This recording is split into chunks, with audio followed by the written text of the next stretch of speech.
बिस्मिल्लाहिर्रहमानिर्रहीम, अस्सलाम वालेकुम नाज़रीन। पाकिस्तान तहरीक इंसाफ की जलसों की अगर बात की जाए तो जनाब रोज़ाना की बुनियाद पर कहीं ना कहीं पीटीआई अपने जलसे कर रही है।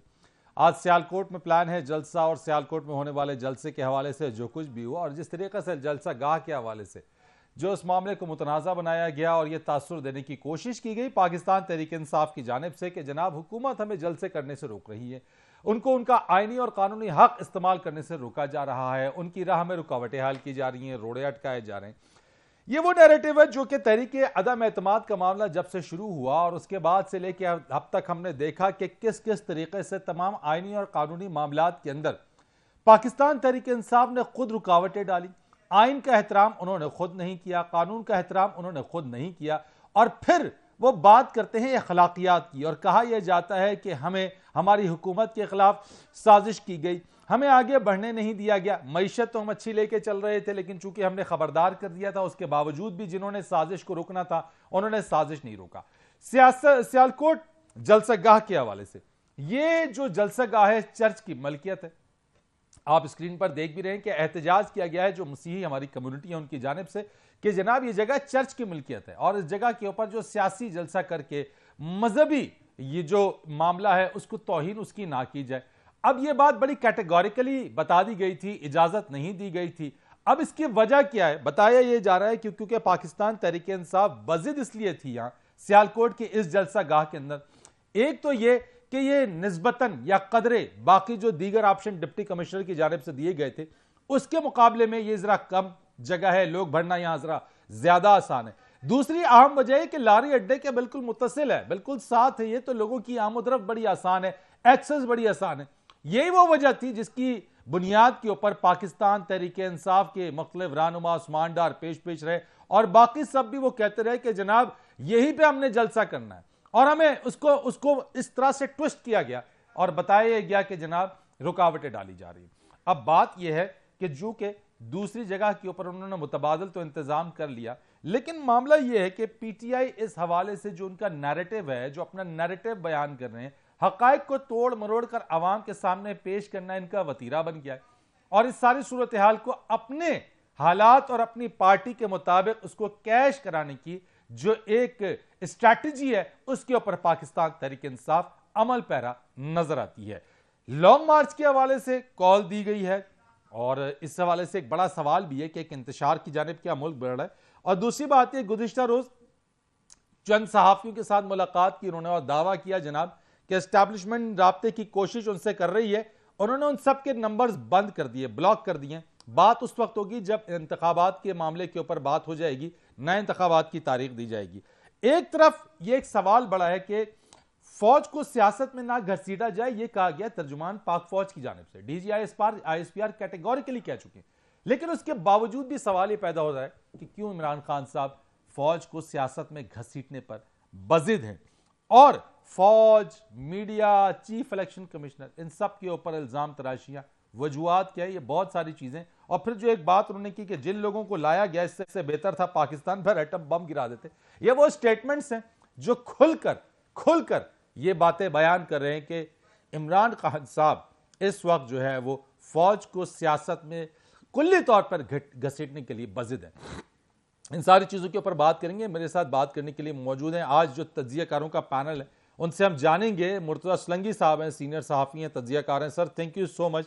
नासिर बेग चुगताई साहब हमारे साथ मौजूद है, सीनियर सहाफ़ी तज्जियाकार हैं, बहुत शुक्रिया सर आपका। मुजम्मल सोरवर्दी साहब हमारे साथ मौजूद हैं, सीनियर तज्जियाकार हैं, बहुत शुक्रिया। और ये मेरे तीनों मेहमान ऐसे हैं जिनकी सियासत के ऊपर बड़ी गहरी नज़र भी है और जो सियासी मामलात हैं उनका बहुत ही बारीक बीनी के साथ तज्जिया भी करते हैं। मुर्तजा असलंगी साहब, आगाज में आपसे करना चाहता हूं सर, ये जो न्यूट्रल की बातें हैं, मईशत इस वक्त जिस डगर के ऊपर है, बता रहे हैं खान साहब कि हमने पहले बता दिया था, साजिश रोकने वालों ने साजिश रोकनी थी, उन्होंने नहीं रोकी है, ये बताना क्या चाह रहे हैं? ये तो खुल्लम खुल्ला जो है वो फौज को घसीट रहे हैं सियासत के अंदर, और बावजूद तंबीह के, बावजूद बार बार कहने के डीजीआईएसपीआर के कि जनाब फौज का सियासत से कोई लेना देना नहीं है।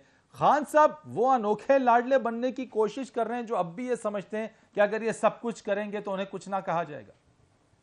देखिए जी, ये एक सोची समझी हिकमत अमली है खान साहब की। खान साहब इतने सादा नहीं हैं जितना कि वो नजर आते हैं। जो पीटीआई के हलकों से जब बात होती है कि इस मुहिम का मकसद क्या है, तो वहां से ये जवाब मिलता है कि उनके ख्याल में सिक्योरिटी इस्टेब्लिशमेंट की जो लोअर रैंक्स हैं या जो जूनियर ऑफिसर्स हैं और कुछ मिडिल रैंक ऑफिसर्स भी, उनकी अक्सरियत जो है वो इमरान खान के इश्क में गिरफ्तार है। वो उनको मसीहा समझते हैं।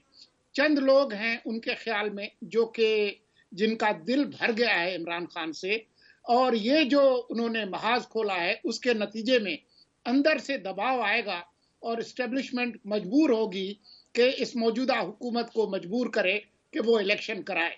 आप कहना चाह रहे हैं कि खान साहब ये चाहते हैं कि फौज के रैंक एंड फाइल्स के अंदर जो है वो इस फ्रिक्शन को मजीद तेज करे? जी, मेरी समझ बूझ यही है और मुझे यही लगता है कि यही उनका मकसद है। इसीलिए वो हर गुजरते दिन के साथ दर्जा हरारत को बुलंद करते जा रहे हैं।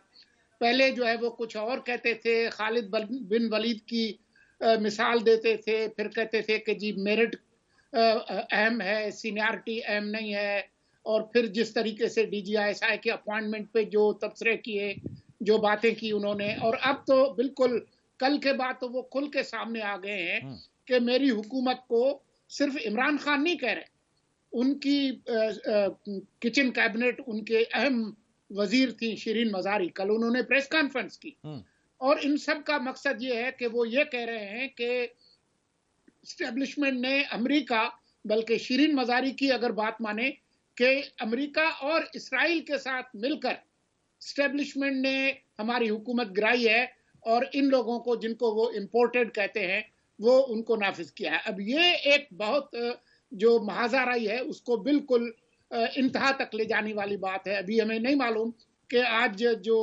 सियालकोट में वो खिताब फरमाएंगे उसमें क्या कहेंगे, लेकिन एक बात बहुत वाज़े नजर आती है कि खान साहब का मिशन ये है कि किसी न किसी तरह से एक ऐसी सूरत हाल पैदा की जाए कि जो पहले सियासतदान कहते थे कि बराए मेहरबानी आप सियासत में मुदाखलत ना करें, और अब जब इस्टेब्लिशमेंट खुद कहती है कि हम नहीं उसमें मुदाखलत करना चाहते, तो ये चाहते हैं कि जरूर मुदाखलत करें और हमारे हक में करें।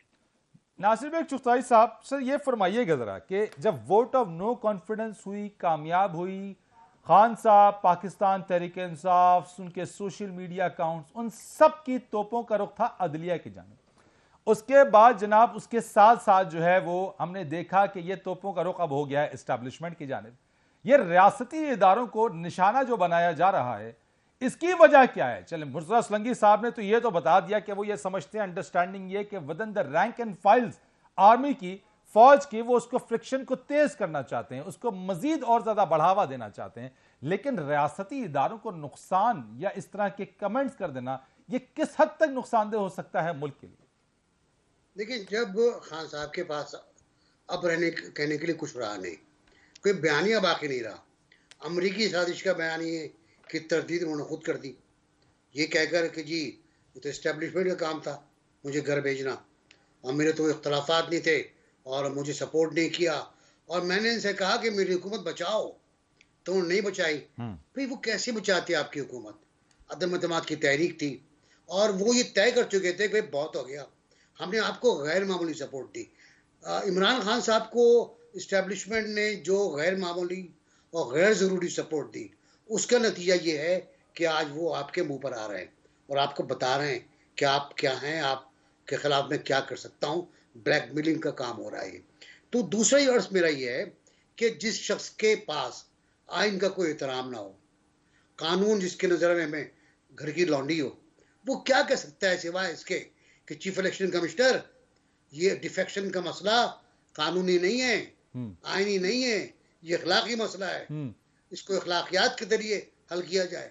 तो भाई ये मेरे मुल्क का प्राइम मिनिस्टर रह चुका है, इनके नज़दीक आइन वो है जो उनकी ज़रूरियात पूरी करे, इनके नज़दीक अदलिया वो है जो उनके तमाम केसेस को, तमाम रेफरेंसेस को जो बेकार थे, फजूल थे, धुतकारे हुए रेफरेंसेस थे जो प्रेसिडेंट ने भेजे, जिसमें सदर ने अपना दिमाग भी इस्तेमाल नहीं किया, उनको भी कबूल कर ले।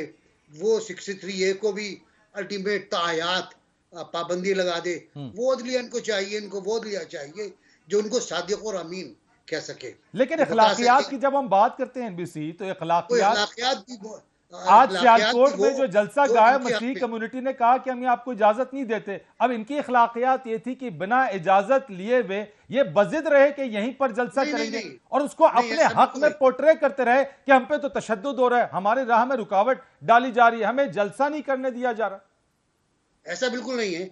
इनकी अखलाकियात ये थी कि क्रिश्चियन कम्युनिटी हो, ज्यूज हो, हिंदू हो, मुसलमान हो, किसी को यह हक नहीं है कि हमें मना कर सके। वो हम जहां जाएंगे जलसा करेंगे, ये इनकी अखलाकियात है, ये इनका आइन है। और ये बताओ कि ये मामला कोर्ट में था, कोर्ट ने वापस किया डीसी को कि आप इस पे फैसला करें। डीसी ने फैसला कर दिया क्योंकि क्रिश्चियन कम्युनिटी बहुत सख्ती के साथ ये कह रही थी कि आज हफ्ते का दिन है, हमारे यहाँ तकरीब होती है या हमारा इज्तिमा होता है। तो अब आप क्या कर चाह रहे थे? आप यकीनन अनारकी चाह रहे थे, आप फसाद चाह रहे थे। अच्छा, जहां तक ताल्लुक ये है कि हुकूमत ने उखाड़ दिया, या जिंदगी गुजर गई हम सब देखते रहे। हुकूमत चाहे जब चाहे भुट्टो का जलसा हो, वली खान का जलसा हो, मिनटों में उखाड़ देती है हुकूमत। ठीक, कभी पानी फेंकती है, कभी सांप डाल देती है। तो ये तो कुछ भी नहीं थे यार, उस्मान डार। अच्छा, मसला क्या है कि खान साहब ने उन लोगों को पीछे कर दिया जो मोतबर लोग थे, संजीदा लोग थे। राइट, फैयाज चौहान और जिस टाइप के लोग सामने आए, उस्मान डार सामने आए। ये टाइगर है, पता है आपको? ये टाइगर है। और ये सर पे पट्टी बांध के संजय दत्त के स्टाइल में जब गाड़ी में बैठा है, तो मुझे तो लग रहा था कि पुलिस इसको फैसिलिटेट कर रही है, गाड़ी फराहम कर रही है इसको। और प्रिजनर वैन में खड़ा हुआ लटका और फिर गाड़ी में आगे बैठ गया, मोबाइल फोन में बात कर रहा है। तो ये तो मुझे लगता ही है कि ये अखलाकियात नहीं है, ना अखलाकियात है, ना आइन है, ना कानून है। राइट हो गया। मैं जरा मुजम्मिल मुजम्मिल सोहरावर्दी साहब की तरफ जाता हूं। बिल्कुल आपने बात, सोहरावर्दी साहब मुझे ये बताइएगा सर कि it's not for the very first time कि हम देख रहे हैं कि खान साहब की गवर्नमेंट के बाद खान साहब कह रहे हैं जनाब नंबर 1 साजिश हुई, नंबर 2 उन्होंने कहा वो बार बार जनाब रियासती इदारों को निशाना बना रहे हैं। वो कह रहे हैं मैं नाम मीर जाफर और मीर सादिक यानी शहबाज शरीफ के अलावा भी जो किरदार है मीर जाफर और मीर सादिक के, वो कह रहे हैं कि इसके अलावा भी और किरदार हैं और वक्त आने पर नाम लूंगा। माजी में भी तो यही होता रहा कि अगर किसी जमात की, किसी पार्टी की हुकूमत खत्म होती रही तो उन्होंने भी रियासती इदारों को निशाना बनाया। तो ऐसा क्यों है? ये सब की नजरें, सब की निगाहें हुकूमत जाने के बाद रियासती इदारों पर आकर क्यों ठहर जाती हैं और उन्हें ही क्यों तनकीद का निशाना बनाया जाता है? उसकी वजह है, एक आपने जो इशारा किया उसमें से एक फरीक को तो ये गिला है कि उसको निकाला है रियासती इदारों ने, और चूंकि उसको इसीलिए वो पूछता रहा मुझे क्यों निकाला, और वो नाम लेता था क्योंकि उसको निकाला था। दूसरे फरीक को ये गिला है कि मुझे निकलने से बचाया क्यों नहीं है। देखिए, यानी मुझे क्यों ना बचाया, मुझे क्यों ना बचाया, ये फर्क है। एक को गिला है कि मुझे क्यों निकाला, एक को गिला है मुझे क्यों नहीं बचाया। अब देखें, ये दोनों अख्तियार उस इदारे के पास मौजूद हैं, निकालने का भी है और ना बचाने का भी है। अगर उन्होंने किसी को निकाला तो उसने गिला किया मुझे क्यों निकाला, अगर किसी को नहीं बचाया निकलने से तो वो भी गिला कर रहा है कि आप में ताकत तो है मुझे बचाने की और मुझे आपने क्यों नहीं बचाया। अगर आप चाहते, सुम्मुन बुकमुन कहते तो मैं बच जाता, लेकिन आपने नहीं बचाया तो अब वो गिला भी ना करेगा आपने मुझे नहीं बताया। लेकिन ना फरीद रईस साहब, आप मुझे शो में बुला सकते हैं, आपने बुलाया ये एक गिला, आपने नहीं बुलाया वो एक और गिला है। तो ये दो डिफरेंट सूरत हाल है, दोनों को यानी आप ये कहना चाह रहे हैं कि ये गिला नहीं बनता है, गिला बनता है या नहीं बनता, मुझे ये बताइए। यानी चले ठीक है, आप मुझसे पूछ सकते हैं मुझे क्यों ना बुलाया, चले ठीक है, लेकिन गिला है जी। अगर आपने 4 साल तक किसी को बचाया हो, अगर आपने 2014 से किसी को बनाया हो, बचाया हो। देखिए, सुप्रीम कोर्ट का एक बड़ी रूलिंग है, benefit once given can not be taken back. ठीक है ना, अगर आपको कहीं आप मुलाजमत कर रहे हैं और अगर आपको कोई फेवर किसी एंटरप्रेन्योर ने, आपके मालिक ने दे दी है, तो वो अगले दिन आपसे वो फेवर तनख्वाह आदी नहीं कर सकता। अगर उसने आपको कोई हाउस रेंट दे दिया है तो वो आपसे वापस नहीं ले सकता। जो आपको ये तो ठीक है, वजह तो बताए ना। यानी चले आपने बता दिया, साहब को भी एस्टैब्लिशमेंट से जो मराहत मिली हुई थी, हाँ, अगर वो वापस ली जाएंगी तो वो एहतजाज तो करेंगे, क्योंकि benefit once given can not be taken back. तो अगर उन्हें कोई मराहत थी कि उनकी हुकूमत बचाई जाती थी, उनको एतमाद का वोट, देखे ना, जब एतमाद का वोट वो ले रहे थे तो तकरीर कर रहे थे जो मुझे वोट नहीं डालना चाहता ना डाले, जो डालना चाहता है डाले, मुझे क्या प्रॉब्लम है, क्योंकि उस रात सब कुछ मैनेज था। एक एमएनए ने मुझे बताया कि मेरे बेटे की मेहंदी थी, मैंने वजीर आजम से कहा कि मैं रात को मेहंदी में शिरकत करके सुबह आके वोट दे दूंगा, तो प्राइम मिनिस्टर ने उनके कमरे के बाहर पार्लियामेंट लॉजेस में आईबी के बंदे खड़े कर दिए कि ये जा ना सके, सुबह वोट देकर जाए। तो जब इस तरह की फैसिलिटेशन और सहूलतकारी इदारे करते रहे हों और जब वो ये भी फैसला करें कि अब हमने नहीं करनी, तो उसका भी बैकलैश आता है। तो फिर तो अनोखा लाडला तो खुलकर खेल रहे हैं, अब सही मांग रहे हैं ना। ठीक है, जब आप किसी को नशे का आदी लगा देते हैं और जब आप नशा नहीं देते हैं तो फिर नशेई बाहर खड़े होकर एहतजाज भी करते हैं कि क्यों नहीं दे रहे हैं आप हमें। आज मैंने एक ब्रेक लेनी है, चले आपकी इस बात के ऊपर जरा आगे मैं बढ़ाऊंगा। मुर्तज़ा सुरंगी साहब एनबीसी और आपके साथ इस चीज को मजीद आगे बढ़ाएंगे। और जो नाम लेने की बात है कि वक्त का तयन, वो कहते हैं जनाब के मुख्तलिफ वक्त आएगा, जब सही वक्त आएगा तो नाम लेंगे। तो खान साहब के लिए वो सही वक्त कौन सा है, और अगर नाम ले देंगे तो फिर होगा क्या, और आगे चल के एनआरकी की जो बात आ रही है और इस तरीके से घसीटने की बात आ रही है, इंगेज करने की बात आ रही है, इसके नुकसानात क्या होंगे पाकिस्तान और पाकिस्तान की सियासत के ऊपर और रियासती इदारों के ऊपर। एक ब्रेक के बाद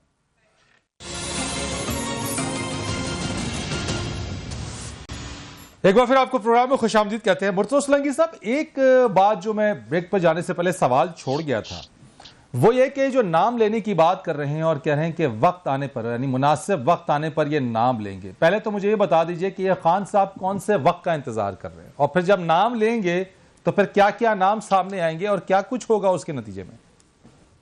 देखें, उन्होंने नाम लेना शुरू कर दिए हैं। कल जो उनकी सहाफियों से मुलाकात हुई है उसमें उन्होंने कह दिया है कि न्यूट्रल्स से उनकी मुराद कौन है, बल्कि वो तो और बहुत आगे गए हैं। उन्होंने ये कहा है कि जो अदालती निज़ाम है उसको भी एस्टेब्लिशमेंट चला रही है, नैब को भी वही चला रहे हैं, इलेक्शन कमीशन को भी वही चला रहे हैं, और वो तमाम मौके जिसमें हमारी हुकूमत मजबूत हो सकती थी उन्होंने मजबूत करने की बजाय कमजोर किया। उन्होंने ये भी बताया कि कोई 30 MPs थे पंजाब असेंबली के जो आना चाहते थे फॉरवर्ड ब्लॉक, और उनको मना कर दिया एस्टेब्लिशमेंट ने कि आप उधर ही रहें। तो अब वो उन्होंने किसी चीज को बख्शा नहीं है, बल्कि कल उन्होंने ये भी कहा है, इशारा आर्मी चीफ के उस स्ट्रेटेजिक सिक्योरिटी डायलॉग में यूक्रेन के हवाले से जो कुछ कहा था उस पर भी उन्होंने तबसरा किया कि देखें जी वो उन्होंने ये क्या कह दिया और मैं मुल्क का वजीर आज़म हूँ वगैरह। बात यह है कि वहां जो बात की गई थी वो पाकिस्तान की रिवायती जो खारजा पॉलिसी है उसके ऐन मुताबिक थी। अगर इमरान खान पाकिस्तान की जो एक मुरव्वजा खारजा पॉलिसी है उससे हट रहे हैं तो उसका जवाब तो इमरान खान को देना चाहिए। मतलब कोई बड़ा मुल्क किसी छोटे मुल्क पे आकर कब्जा कर ले तो इंडिया के साथ पाकिस्तान का क्या है झगड़ा, यही है ना। तो उन्होंने किसी चीज को छोड़ा नहीं है। लेकिन अभी तो सुरंगी साहब यानी इशारों में, किनायों में इनकैप्सुलेट करके वो बात कर रहे हैं, यानी तशबीह दे रहे हैं मुख्तलिफ किरदारों की, चीजों की, यानी अभी ओपनली नाम नहीं लिया। आप समझते हैं कि इस चीज को जब वो ओपनली आ जाएंगे तो फिर क्या होगा? जिस चीज का वो नाम नहीं लेते तो वो किसी और से कहलवा देते हैं।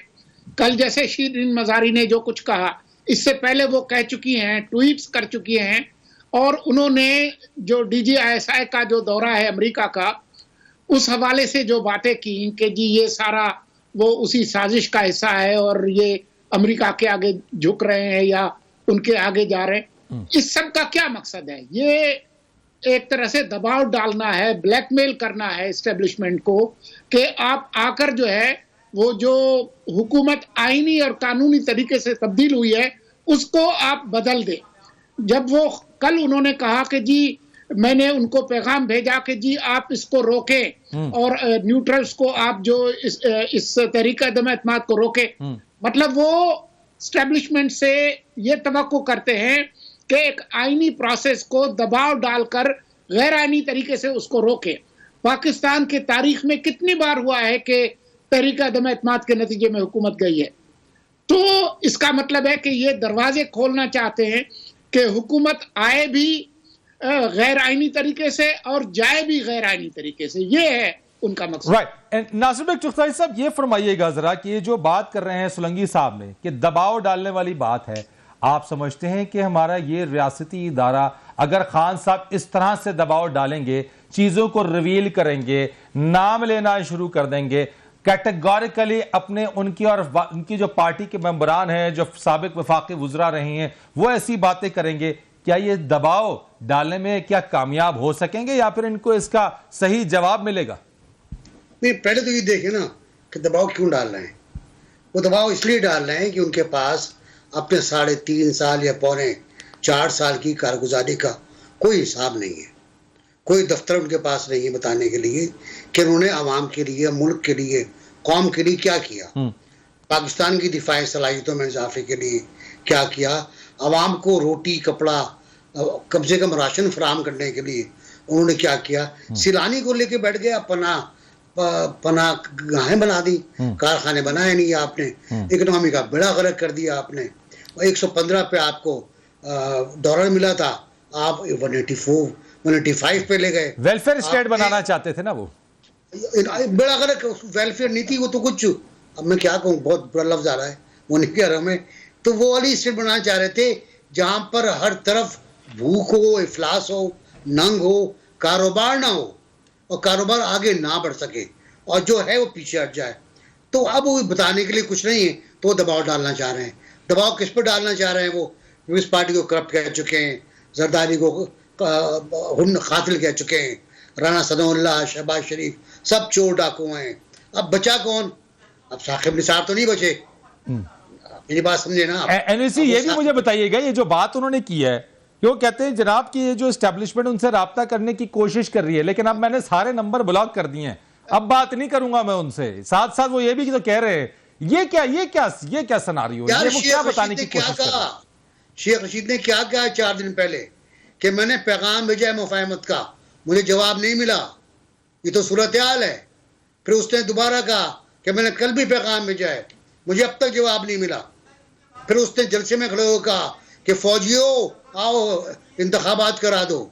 फिर फवाद चौधरी ने कहा चौकीदारों आओ इंतखाबात कराओ। ये तो सूरत हाल है और आपने ब्लॉक कर दिया।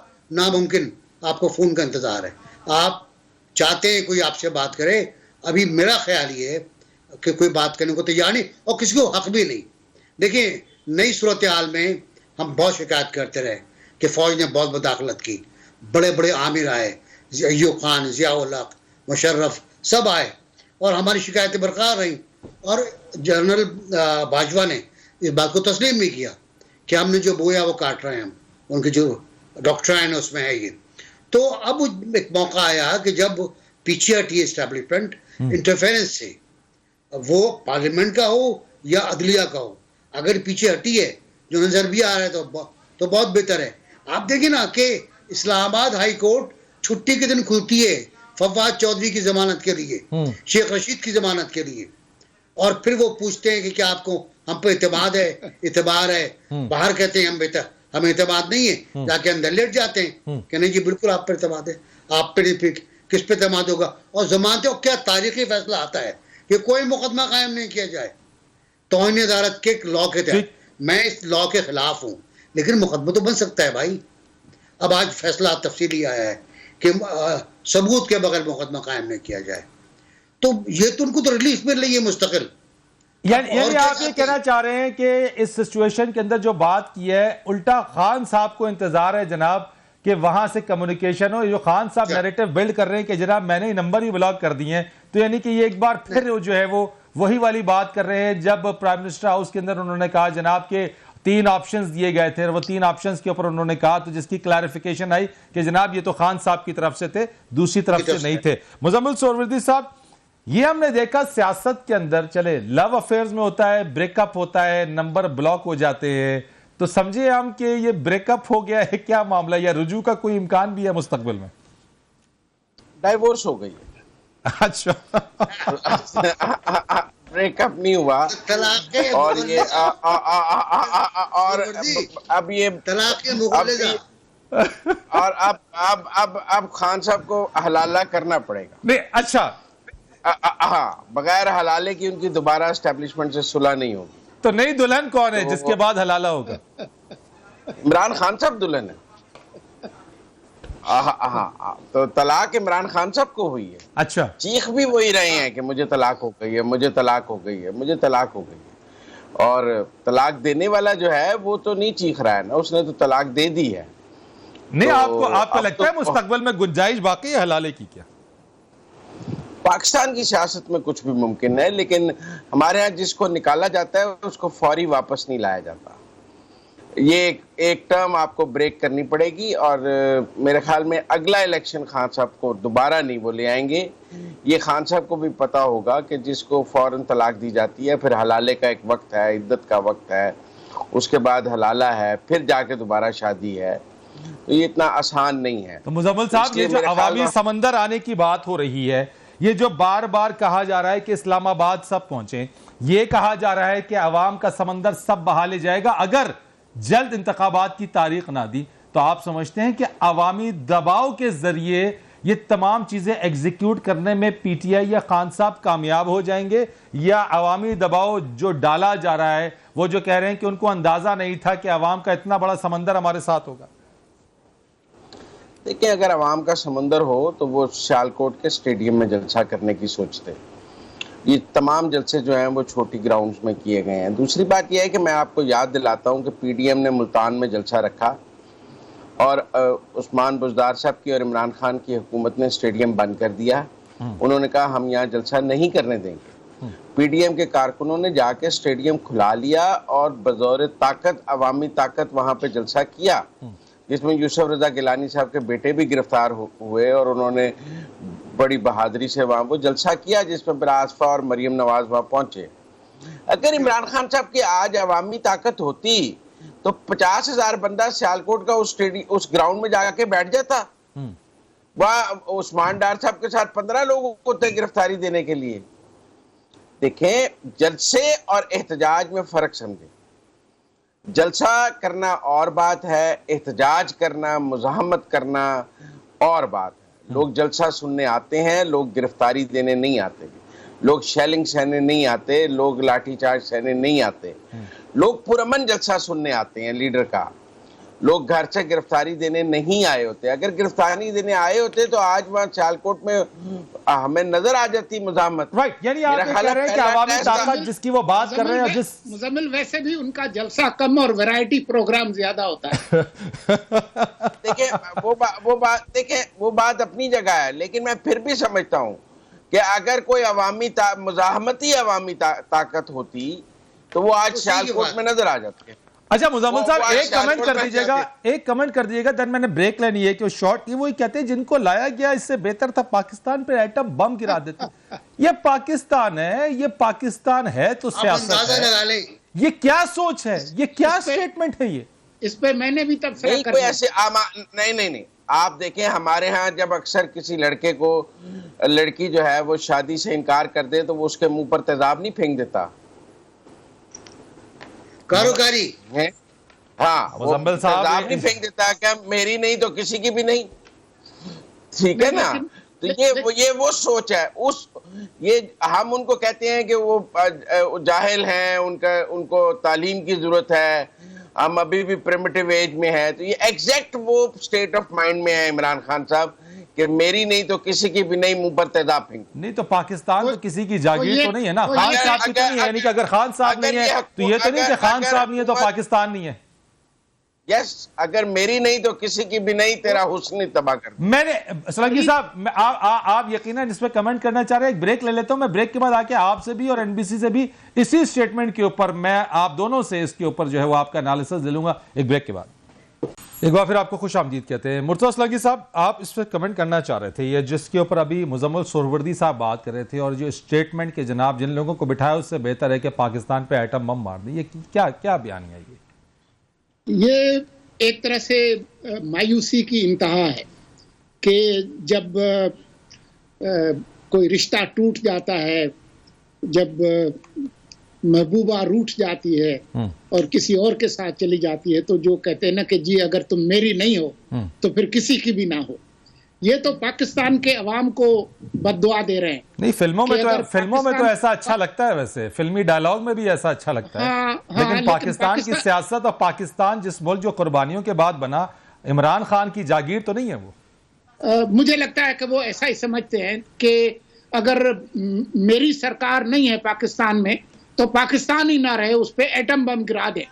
तो ये जो इनकी ख्वाहिश है पाकिस्तान पे एटम बम गिराने की, अगर इसको पूरा ही करना है तो उनका जो 300 कनाल का महल है वो भी पाकिस्तान में है और वो खासा करीब है, क्यों ना वहां से शुरुआत की जाए। राइट हो गया, यानी कि ठीक है, इब्तिदा फिर वहां से कर लीजिए। एनबीसी इस पर कमेंट कीजिएगा आप भी।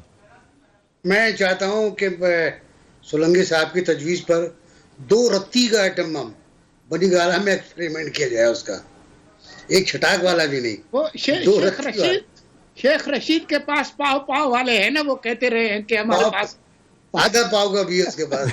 तो वो तो हर क्लास है। अच्छा सर, देखिए जी, अगर आप नफ्सियाती जायजा लें इस जुमले का, तो एक डॉक्टर कहता है कि ये जुमला बहुत खतरनाक है, ये सुसाइडल एटीट्यूड की तरफ लेके जाता है बंदे को, और ये बंदा कुछ भी कर सकता है। ये डॉक्टर की राय मेरी नहीं है, और मैं इससे डिसएग्री करता हूँ कि खान साहब बहुत दानिशमंद आदमी हैं, उन्होंने सोच समझ के कहा होगा। गालिबन उन्होंने एटम बम देखा भी नहीं है। आपको गुलाम सरवर साहब की स्टेटमेंट भी याद होगी, आपको शहरियार आफरीदी साहब की भी स्टेटमेंट याद होगी। तो बिल्कुल, दिल चाहते हैं एटम बम। ये यकीनन काबीना में बात हुई है। ये काबीना में जब बातें होती है ना, तो गुलाम सरवर और आफरीदी यही बातें करते हैं। जब इमरान खान साहब उम्रे को मना कर सकते हैं कि ये कोई वक्त है उम्रा करने का, हालांकि वक्त तो यही तो उम्रा का, रमजान का, उसके बाद का। तो आफरीदी को डांट दिया था कि तुम क्यों गए उम्रे के ऊपर। तो फिर ये तो एटम बम है भाई। उसके बाद आगे चलें तो बहुत सी चीजें सामने आएंगी जो सोशल मीडिया पर चल रही हैं कि खान साहब हैं कौन। खान साहब के बारे में तो बहुत बड़ी बड़ी बातें सामने आ रही हैं। राइट हो गया सर। मैं एक सवाल की तरफ आऊंगा जो आप तीनों से मैं पूछना चाहता हूं। मैं मुजम्मिल सोहेल साहब आपसे आगाज कर लेता हूं। एक चीज और भी है जिसके ऊपर हम इस पर कंक्लूड भी कर लेंगे फिर, कि वो कहते हैं जनाब के जो डिफरेंसेस थे एस्टैब्लिशमेंट के साथ, वो 2 मामलात के ऊपर थे, बुज़दार के मामले के ऊपर और जनरल फैज़ के हवाले से। वो कहते हैं कि जनाब वो चाहते थे कि मजीद आने वाले दिनों तक, यानी महज सर्दियों तक जो है वो इसी साल की वो बात कर रहे थे कि जनरल फैज़ साहब रहें। और बुज़दार साहब के हवाले से उन्होंने कहा कि जनाब उनकी अगर उनको मैं हटा देता तो पार्टी में दरार पड़ जानी थी या डिफरेंसेस थे। तो इस मामले पे बता दीजिएगा कि वाकई ये 2 ही वजूहात रही हैं जो खान साहब को इस मामले के अंदर, जो आपने कहा कि डिवोर्स हो गई है, जो हम इस वक्त देख रहे हैं कि जनाब अब वो झुकाव नहीं है, यही वो 2 बुनियादी वजूहात बनी? मेरा ख्याल है DDISI वाली बात ज्यादा बड़ी बात है। बुज़दार वाली बात तो डिस्कशन में रहती थी और वो कोई इतनी बड़ी बात नहीं थी कि उसके ऊपर डाइवोर्स हो जाती, और वो तो एक पॉलिटिकल इशू भी था। और मैं समझता हूँ कि उसका नुकसान अगर इमरान खान को सियासी तौर पे हो भी रहा था तो एस्टैब्लिशमेंट का ख्याल होगा कि अगर ये नहीं भी चेंज कर रहे तो खुद ही पंजाब जो है इनके हाथ से चला जाएगा, हम क्या कर सकते हैं।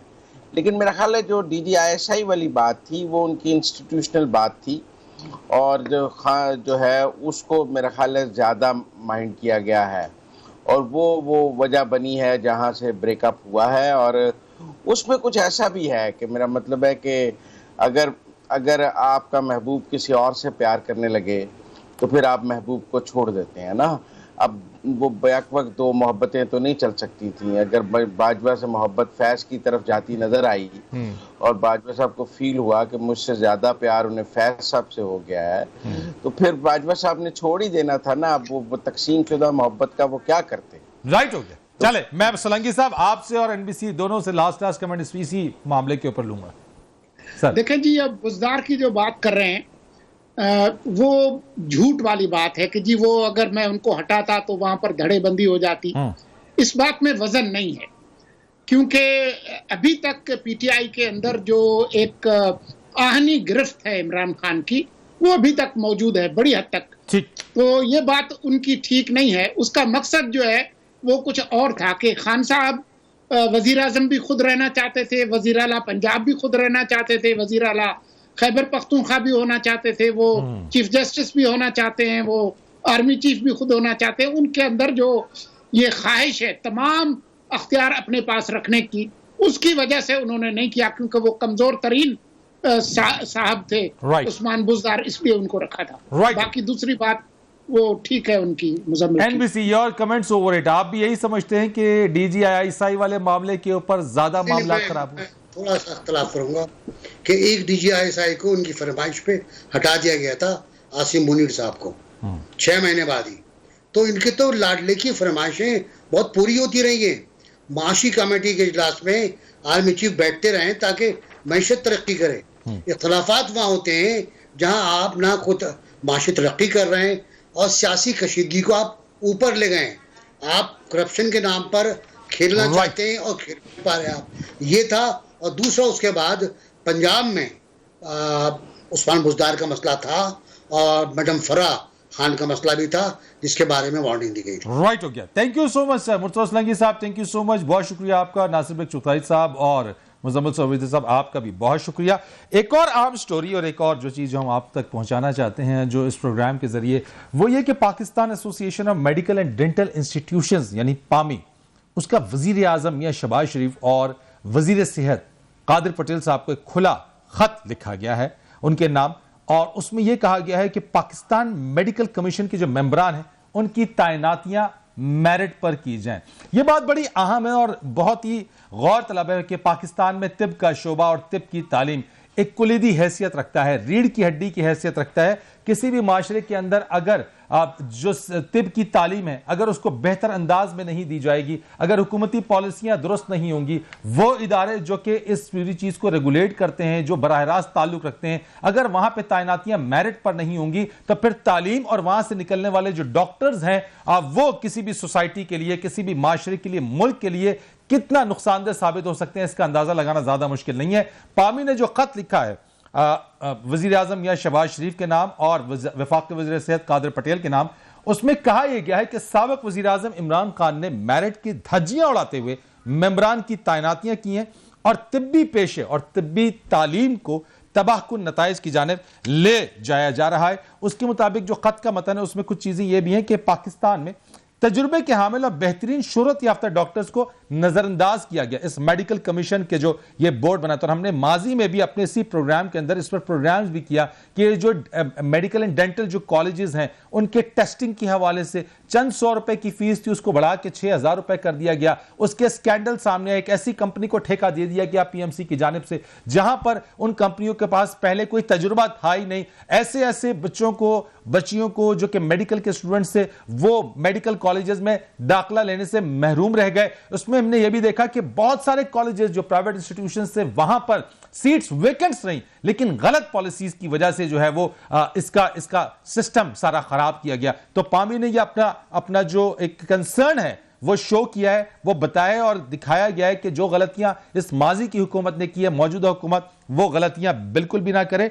और नायब सदर PMC अली रजा समेत दीगर मेंबरान की जो पॉलिसीज हैं वो मुतासिबाना है। हम अपने इसी प्रोग्राम के जरिए भी इस इशू को उठाते रहे कि उनकी जो पॉलिसीज रही हैं वो बड़ी मुतासिबाना पॉलिसीज हैं, और किसी भी शोबे के अंदर अगर मुतासिबाना पॉलिसीज हों तो यकीन जानिए कि वो सिस्टम आगे तरक्की नहीं कर सकता, वो बढ़ नहीं सकता है। और मेंबर्स की नाअहली की वजह से पाकिस्तान आलमी मैदान में खतरनाक हद तक अपनी जगह खो रहा है, ये पामी ने खत लिखा है। और साथ ही साथ ये भी हम आपको बता दें कि किस्मती से बगैर किसी मेरिट के PSC मेंबर्स को, जो PMC मेंबर्स हैं, पाकिस्तान मेडिकल जो कमीशन है, उनको तैनात किया गया। तो यकीनी तौर के ऊपर ये एक ऐसी चीज़ है जो कि उसके ऊपर तवज्जो देने की ज़रूरत है मौजूदा हुकूमत को भी। और पामी ने यही कंसर्न शो किया है और उन्होंने वज़ीर आज़म मियां शहबाज शरीफ और वफाक वज़ीर सेहत कादिर पटेल के नाम ये खुला खत लिखा है। और हम उम्मीद करते हैं कि वो इसके ऊपर तवज्जो भी देंगे। जो माजी की हुकूमत ने मेरिट की धज्जियां उड़ाई हैं, कम से कम पाकिस्तान मेडिकल कमीशन के अंदर मेरिट के ऊपर और प्रोफेशनल वो लोग जो कि कंसर्न लोग हैं, प्रोफेसर्स हैं, जो टीचिंग का तजुर्बा रखते हैं, जो इस शोबे में महारत रखते हैं, उनको इसके मेंबर के तौर पर उनको तैनात किया जाए। तो उम्मीद रखते हैं कि मौजूदा गवर्नमेंट इसके ऊपर अपना रोल प्ले करेगी और अपना किरदार अदा करेगी। फरीद रईस को इजाजत दीजिएगा। अल्लाह हाफिज।